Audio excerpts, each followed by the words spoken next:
Go, Abuti, say hello to the children. Sanibona bantwana. Today, we're talking about clothes.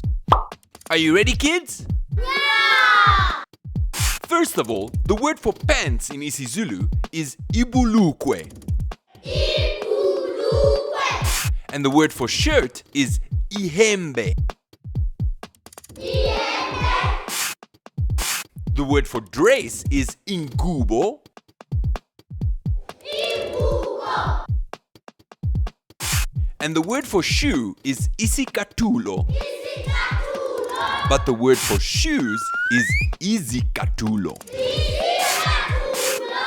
And the word for sock is isokisi. Isokisi. But the word for socks is amasokisi. Amasokisi. So, we have ibulukwe, Ibulukwe.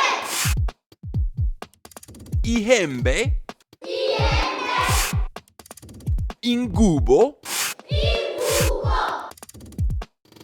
amasokisi, Amasokisi. and izikatulo. Izikatulo. And now you know the words for clothes in isiZulu. Goodbye, Abuti. Goodbye, kids. See you next time. Salani kahle.